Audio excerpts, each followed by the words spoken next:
आज हम बात करेंगे प्रॉपर्टीज ऑफ डिटर्मिनेंट पर। प्रॉपर्टीज ऑफ डिटर्मिनेंट क्या है और इस पे किस टाइप के क्वेश्चन आते हैं, और मैं कुछ अच्छे और इंपॉर्टेंट क्वेश्चन आपको इस लेक्चर में बताने वाला हूँ। प्रॉपर्टीज ऑफ डिटर्मिनेंट में हम पिछले लेक्चर में 4 प्रॉपर्टीज डिस्कस कर चुके हैं, पर हम सारी प्रॉपर्टीज को एक बार रिवाइज करते हैं और किस तरह की प्रॉपर्टी है और इसके क्वेश्चन किस तरह से आते हैं देखते हैं। जो मैंने पिछले लेक्चर में आपको बताया, फर्स्ट प्रॉपर्टी क्या बोला, फर्स्ट प्रॉपर्टी ये कि किसी भी मैट्रिक्स और मैट्रिक्स के ट्रांसपोज की डिटर्मिनेंट, अगर मेरे पास मैट्रिक्स है ए और इसकी ट्रांसपोज है ए डैश, तो दोनों की डिटर्मिनेंट मेरे पास क्या होगी, बोलो सेम होगी। अर्थात किसी भी डिटर्मिनेंट में अगर मैं सारी रो को कॉलम बना दूं और सारे कॉलम को रो बना दूं, तो वैल्यू ऑफ डिटर्मिनेंट क्या रहती है, सेम रहती है। ये मेरे पास फर्स्ट हो गया। सेकंड प्रॉपर्टी क्या थी, सेकंड प्रॉपर्टी ये कि अगर किसी भी डिटर्मिनेंट में किसी भी एक रो या किसी भी एक कॉलम के सारे एलिमेंट अगर क्या हो जाए, बोलो जीरो हो जाए, सारे एलिमेंट अपने पास क्या हो गए, जीरो हो गए, तो वैल्यू ऑफ डिटर्मिनेंट क्या हो जाती है, जीरो।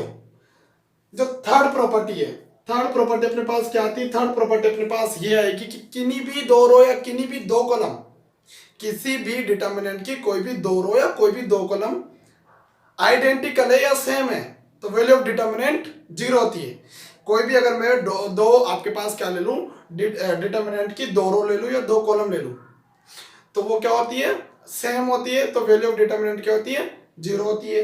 चलो अब फोर्थ प्रॉपर्टी अपने पास क्या थी, फोर्थ प्रॉपर्टी अपन इस तरह समझ रहे हैं कि अगर किसी भी डिटर्मिनेंट में किन्हीं भी दो रो को इंटरचेंज कर दूं, किन्हीं भी दो कॉलम को इंटरचेंज कर दूं, तो वैल्यू ऑफ डिटर्मिनेंट तो क्या आती है अपने पास, सेम, बट साइन क्या हो जाता है, अपोजिट। अब आज हम डिस्कस करने वाले प्रॉपर्टी नंबर 5, प्रॉपर्टी नंबर 6 और प्रॉपर्टी नंबर 7 पे। इसके बाद हम इस पे क्वेश्चन लेंगे, प्रॉपर्टी पे किस टाइप के क्वेश्चन आते हैं, कहाँ तक प्रॉपर्टी लगानी है और कैसे हमको सॉल्व करना है, देखते हैं अपन इसके बारे में। काफी आसानी से इसके बारे में अपन क्या करते हैं, डिस्कस करते हैं। मैंने क्या करा, मैं प्रॉपर्टीज पे डिस्कस कर रहा हूं, तो आप ध्यान से देखना। प्रॉपर्टी नंबर 5, प्रॉपर्टी नंबर 5 को अपन कैसे समझेंगे। प्रॉपर्टी नंबर को 5 को समझने का बहुत आसान सा मेथड ये है कि अगर मेरे पास कोई डिटर्मिनेंट इस तरह से, और इस डिटर्मिनेंट के एलिमेंट को मैंने इस तरह से लिखा, मैं इस डिटर्मिनेंट को ऐसे रिप्रेजेंट कर रहा हूं और इसके elements A B C X Y Z P Q R ऐसे लिख दिए। अपनी जो फिफ्थ प्रॉपर्टी क्या बोल रही है, फिफ्थ प्रॉपर्टी ये बोल रही है कि अब अपन को करना क्या है, अगर मैं किसी भी रो को जितनी स्टेप्स ऊपर ले जा रहा हूं या किसी भी कॉलम को जितनी स्टेप्स आगे ले जा रहा हूं, -1 की पावर उतनी आ जाएगी। सपोज मैंने क्या करा, मेरे पास क्या है, इस पूरी जो डिटर्मिनेंट में ये R1, ये R2, ये R3, ये C1 है, ये मेरे पास C2 है और ये मेरे पास क्या है, बोलो C3 है। अब मुझे क्या करना है, R3 को कहां पे ले जाना है, बताओ, किसकी रिप्लेस पे ले जाना है, R1 की रिप्लेस पे। कितने स्टेप्स ऊपर जा रहा है, बोलो 2 स्टेप्स ऊपर। मैं इसको 2 स्टेप ऊपर ले जा रहा हूं।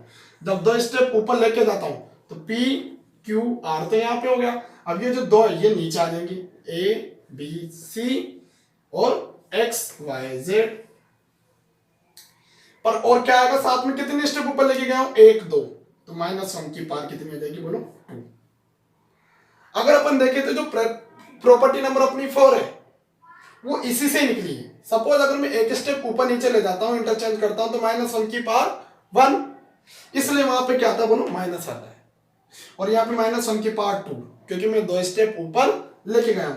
और यही काम अगर मुझे कॉलम में करना है तो कॉलम में कैसे करेंगे, देखो इधर मैंने क्या करा, मैंने लिखा C1 को C3 के प्लेस पे इंटरचेंज, मतलब रिप्लेस करने पे।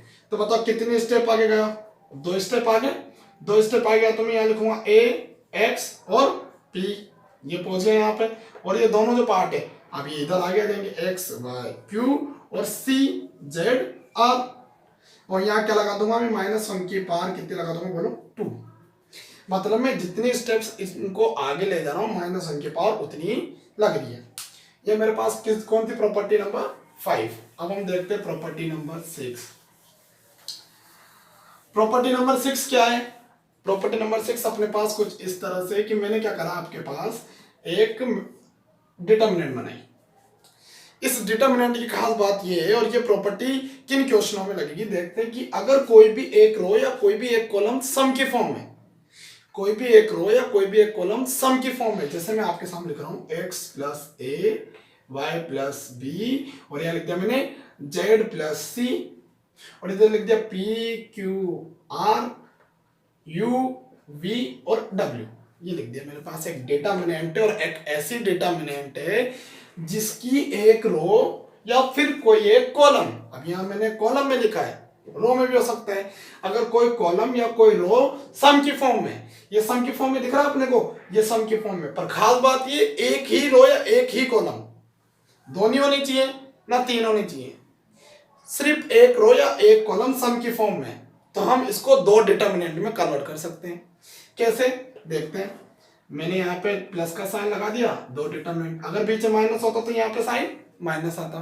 चलो कैसे लिखेंगे, एक्स वाई जेड, फिर ये P Q R U V W, और इधर A B C P Q R U V W.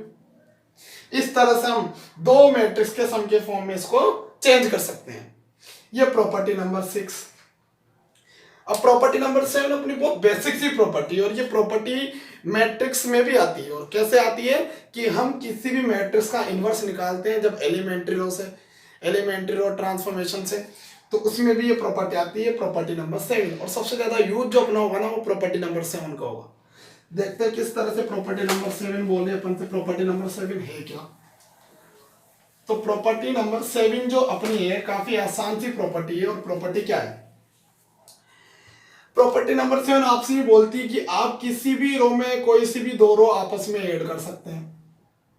किसी भी रो में आप कितनी, तीन भी रो ऐड कर सकते हैं।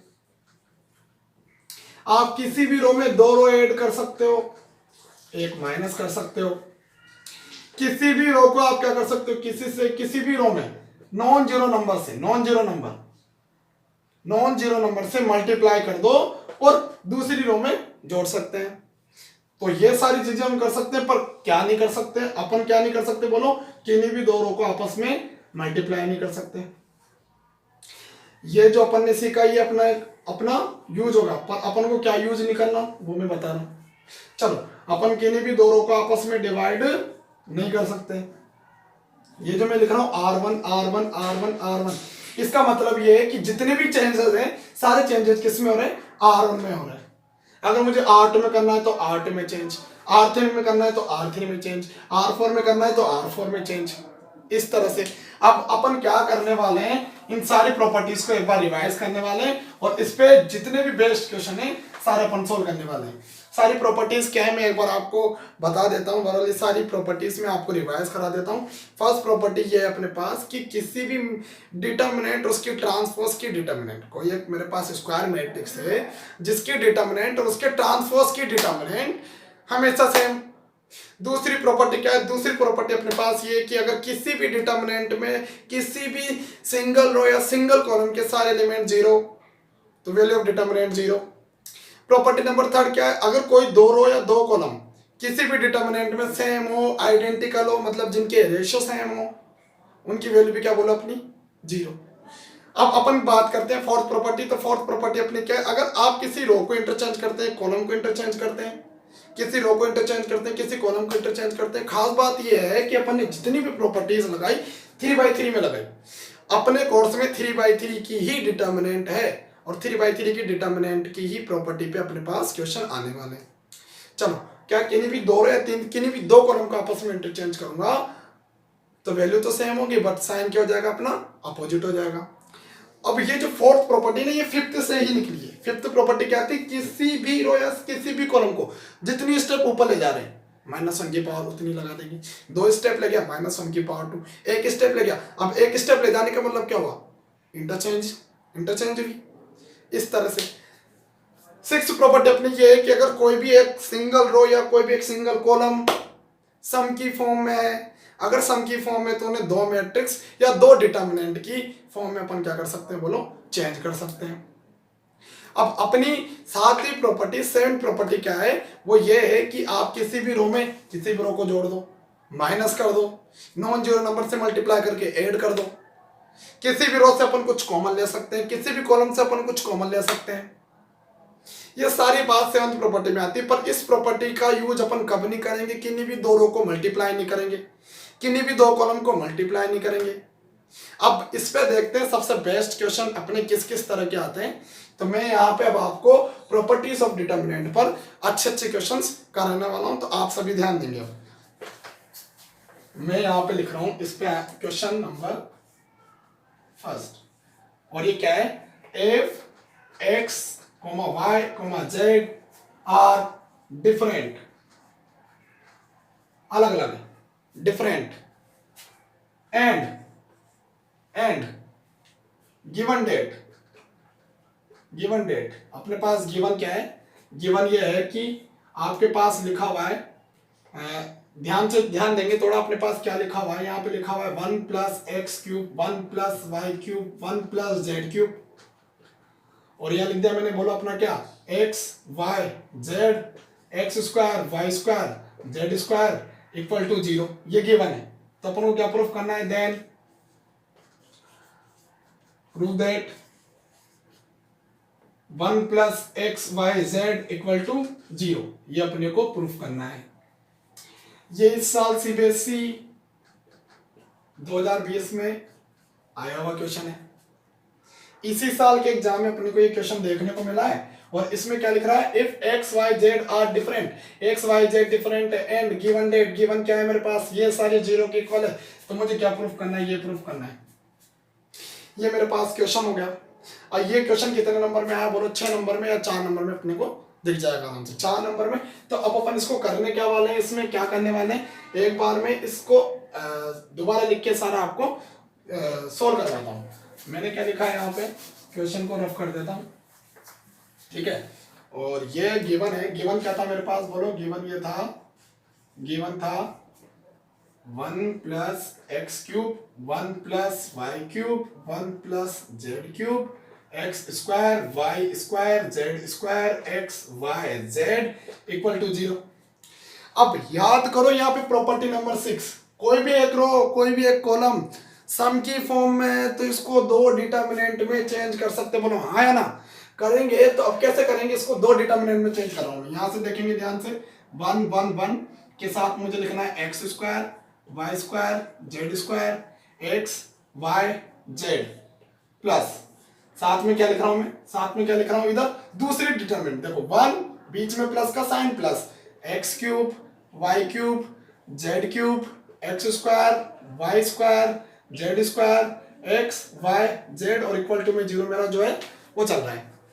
अब मेरे पास नेक्स्ट स्टेप क्या होगी बताओ, इसको तो मैं सोल्व नहीं कर रहा, पर यहां मुझे कुछ दिख रहा है, R1 से x कॉमन, R2 से y कॉमन, R3 से z कॉमन, तो R1 से तो x, R2 से y, R3 से z कॉमन लेने पे, कॉमन ले लेते हैं, ठीक है। और ये वाले डिटर्मिनेंट अपन सेम रखेंगे, 1 1 1 x square y square z square x y z plus x y z अपने बाहर आगे कॉमन लेने पे। अब यहां बताओ क्या बचेगा, x क्यूब में से x कॉमन आ गया तो x स्क्वायर, यहां से x कॉमन आ गया तो x ही कॉमन आ गया तो बचा 1, y क्यूब में से y कॉमन आ गया तो y स्क्वायर, यहाँ पे y, यहाँ पे 1, यहाँ पे z स्क्वायर, यहाँ पे z, यहाँ पे 1, और इक्वल टू में मेरे क्या चल रहा है बोलो, 0 चल रहा है।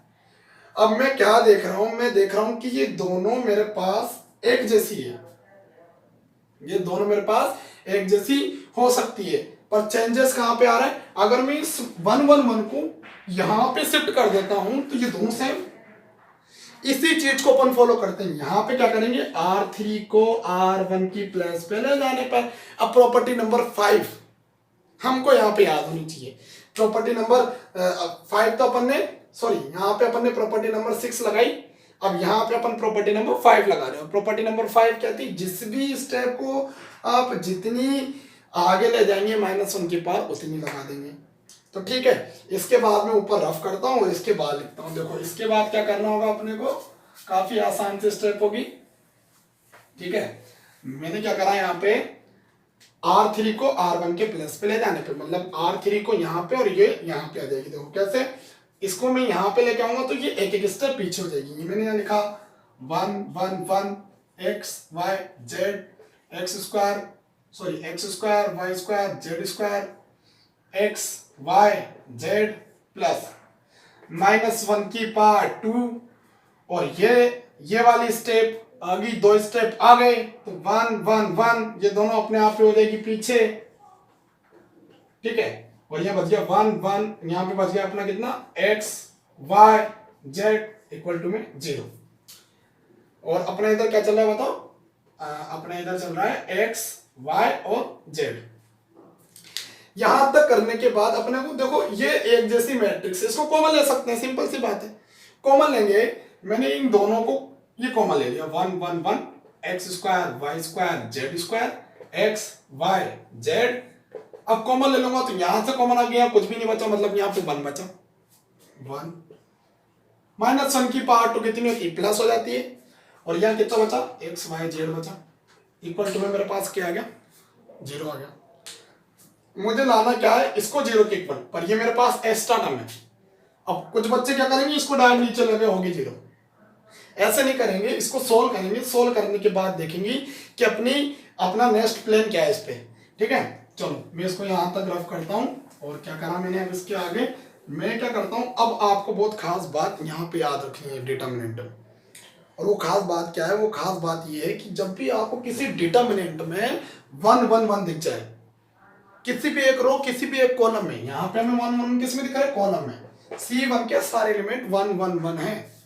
जब भी हमें किसी कॉलम में 1 1 1 दिख जाए या किसी रो में 1 1 1 दिख जाए तो अपना क्वेश्चन ऑलमोस्ट कंप्लीट हो चुका है।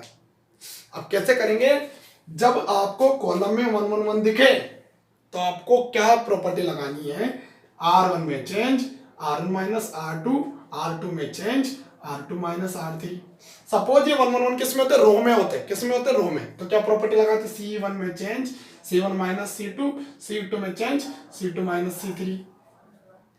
ये प्रॉपर्टी क्यों लगा रहे हैं देखते हैं, ठीक है। इन प्रॉपर्टी को लगाने का फायदा क्या होगा वो चीज भी देखते हैं। प्रॉपर्टी ये लगाई कि अपन इसलिए लगा रहे क्योंकि अपने को इसमें 2 जगह लाने 0। उसका क्या फायदा है, 2 जगह 0 लाने से ये फायदा है कि अपन इसको जब एक्सपेंड करेंगे तो बहुत कम टर्म्स में एक्सपेंड होगी, सिर्फ एक सिंगल टर्म में एक्सपेंड हो जाएगी। हमने एक्सपेंड बहुत कम करा है, प्रॉपर्टीज का यूज बहुत ज्यादा करा है, इसलिए क्वेश्चन आता है कि यूजिंग द प्रॉपर्टी। और ये प्रॉपर्टी नंबर कौन सी अपनी 7 क्या थी कि कोई भी 2 रो आपस में ऐड कर सकते हैं, कोई भी 2 रो आपस में माइनस कर सकते हैं। तो अब इसको देखते हैं, मैंने यहाँ लिखा 1 प्लस एक्स वाई जेड, और मैं माइनस कर रहा हूँ। माइनस कैसे कर रहा हूँ ध्यान देना थोड़ा सा, मैंने क्या करा देखो R1 माइनस R2, ये पूरी R1 है, ये R2 है, ये R1 है, और ये पूरी R2 है, और ये R3 है। इन दोनों को माइनस कर रहा हूँ, देखो 1 में से 1 गया 0, इसमें से ये गया X square minus Y square, इसमें से ये गया एक्स माइनस वाई। चलो R2 माइनस R3, और चेंज किस में R2 में, R2 में चेंज है क्या है 1 minus 1 0, Y square minus Z square, यहाँ पे y माइनस जेड, और नीचे क्या बच रहा है 1 जेड स्क्वायर और जेड, ये 1 जेड स्क्वायर और जेड। अब अपने को करना क्या है, यहां तक अपन आ चुके हैं, अब अपन को इसके आगे क्या करना है। देखो यहां तक मैं रफ करता हूं और आपको बताता हूं इसके आगे अपन क्या फॉलो करेंगे, क्या रूल होगा। 2 0 आ चुके हैं, क्या डायरेक्ट एक्सपेंड कर दिया अब यहां से, ऐसा नहीं होगा। अब अपन देखते हैं इसमें कौन कौन सी टर्म्स अपन कॉमन ले सकते हैं। जैसे देखो मैं बताता हूँ 1 प्लस एक्स वाई जेड, ठीक है। मैं क्या कर सकता हूँ, देखो 0 ऐसा कैसे, यहाँ पे मैं फॉर्मूला लगा सकता हूँ A square minus B square, A plus B A minus B, तो इसके फैक्टर हो जाएंगे एक्स प्लस वाई और एक्स माइनस वाई, और इसके फैक्टर हो जाएंगे X minus Y equal to में क्या है मेरा 0। सेम यहाँ पे 0, इसके फैक्टर वाई प्लस जेड और वाई माइनस जेड, और ये y माइनस जेड ऐसा कैसा है। R3 में कोई चेंज अपन ने करा ही नहीं, R3 का जो R3 रो है वो ऐसे कैसी रहेगी 1 जेड स्क्वायर और जेड, ठीक है। देखो मेरी शुरू से टर्म चल रही है, पर ये एक ऐसी टर्म है जो एस स्टार इस टर्म को हटाएंगे ना, तो उस टर्म को हटाने का क्या प्रोसेस होगा उसके बारे में डिस्कशन कर रहे हैं। बाकी अपना आंसर तो यहाँ पे आ चुका है। यूं नहीं करना एग्जाम में कि इसको 0 के नीचे शिफ्ट करके 0 होगी और खत्म काम।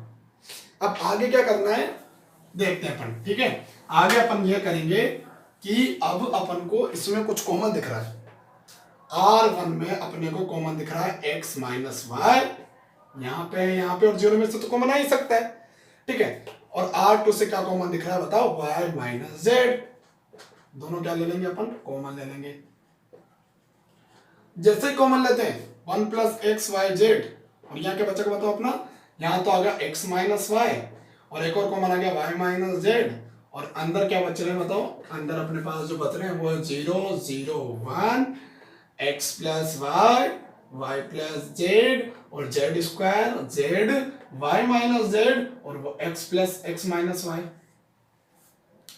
अब एक खास बात ये है कि अगर अब इसका एक्सपेंड करने वाला है, एक्सपेंड का मेथड क्या बताया, किसी भी 3/3 को एक्सपेंड करने का मेथड मैंने लेक्चर फर्स्ट में क्या बताया था आपको, कि अपन उस रो या उस कॉलम से ज्यादा एक्सपेंड करेंगे जिसमें नंबर ऑफ जीरो ज्यादा है। नंबर ऑफ जीरो C1 में, तो C1 से एक्सपेंड करेंगे।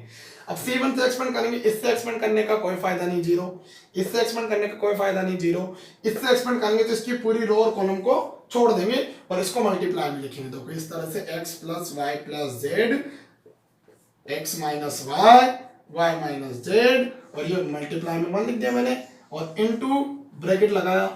ब्रैकेट लगा के क्या करता हूं, इन दोनों का आपस में multiply, x plus y multiply by y minus z. Overall बीच में माइनस आता है, माइनस आने के बाद यहां क्या लिखूंगा बताओ, x माइनस वाई, सॉरी एक जगह अपन मिस्टेक कर चुके हैं, वो मिस्टेक ये है कि अपन यहाँ पे क्या ये कॉमन आ चुका है, तो यहाँ 1 और यहाँ 1, ठीक है। अब यहाँ 1 और 1 आने के बाद अपन क्या करेंगे, मैं अब यहाँ पे दोबारा इस मिस्टेक को देखते हैं, क्या करा, यहाँ से रो और कॉलम को आपस में छोड़ा, इसको इससे मल्टीप्लाई करा x प्लस वाई माइनस, इसको इससे मल्टीप्लाई करा y प्लस जेड, ठीक है। और इक्वल टू में अपना क्या है बताओ, 0 चल रहा है। अब क्या करना है अपने को, 1 प्लस एक्स वाई जेड, ठीक है, x minus Y Y minus Z, और ये मल्टीप्लाई में 1, कोई दिक्कत नहीं, अंदर इसको सोल्व कर लेते हैं, x plus Y minus Z equal to 0, ये दोनों आपस में हो गए, कट गए। अब यहाँ क्या बचा, 1 प्लस एक्स वाई जेड, ठीक है, यहाँ बचा x minus Y Y minus Z और z minus X equal to मेरे पास क्या बच रहा है, x minus Z equal to 0। अब ये तो मेरे पास आंसर है नहीं, ये तो सारा कैसे आ रहा है, फिर अपन ने एक खास बात जरूर कर दी कि अपन ने डिटर्मिनेंट को बिल्कुल रिमूव कर दिया, कहीं भी डिटर्मिनेंट नहीं दिख रही, अपना आंसर बिल्कुल सिंगल टर्म में आ चुका है। पर खास बात ये है कि ये 3 टर्म आ रही है अपने पास एक्स्ट्रा। अब इन 3 एक्स्ट्रा टर्म को हटाने के लिए मेरे पास क्या प्रोसेस है, मैं क्वेश्चन पढ़ता हूँ। क्वेश्चन क्या था, if X Y Z are different, X Y Z same नहीं है, एक्स वाई जेड डिफरेंट है, तो अब अपन क्या करने वाले हैं, ध्यान देना बहुत, क्या करने वाले हैं, देखो 4 मेरे पास अलग अलग ब्रैकेट और चारों का प्रोडक्ट 0 है, तो इसका मतलब या तो ये 0 हो सकता है, या फिर ये 0 हो सकता है, या फिर ये 0 हो सकता है, या फिर ये 0 हो सकता है, या चारों भी 0 हो सकते हैं, मतलब कोई एक सिंगल भी अगर 0 हुआ तो प्रोडक्ट होके 0। अब हम इनको सोल्व करेंगे, इसको सोल्व नहीं कर रहे, ये x बराबर y, क्योंकि मैं इसको बदल देगा, y इक्वल टू जेड, यहाँ पे x इक्वल टू जेड, तो मुझे क्या दिखा, देखो ये तीनों इक्वल दिख गए। तीनों इक्वल दिखने क्या मतलब है, अपन ने जो क्वेश्चन है उसका अपोजिट निकाल दिया। कहने का मतलब अपने पास क्वेश्चन ये था कि एक्स वाई जेड इक्वल नहीं है, डिफरेंट है, अलग अलग है, मतलब इनको 0 अपन नहीं मान सकते, इनकी वैल्यू 0 नहीं होगी। अगर इनकी वैल्यू 0 होगी तो ये तो इक्वल हो गए, तो फिर 0 सिर्फ क्या होगा, ये होगा। तो अपना जो आंसर आएगा टोटल, अपना आंसर क्या है बताओ, 1 plus X Y Z equal to 0, ये अपने पास आंसर आ गया। इससे रिलेटेड एक्सरसाइज आपको कहां देखने को मिलेगी, इससे रिलेटेड आप प्रैक्टिस कहां पे करेंगे, जहां पे आप 5 की 5 प्रॉपर्टी फॉलो कर सकते हैं। इसके अलावा कुछ और अच्छे क्वेश्चन मैं आपको नेक्स्ट लेक्चर बताऊंगा, पर उसके पहले मैं आपको बता सकता हूं आप प्रैक्टिस कर सकते हैं 4.2, और ये आपको कहां मिलेगी, ये है CBSE में 4.2, आप आसानी से देख सकते हैं, उसमें इस टाइप के काफी आपको क्वेश्चन मिल जाएंगे, ठीक है।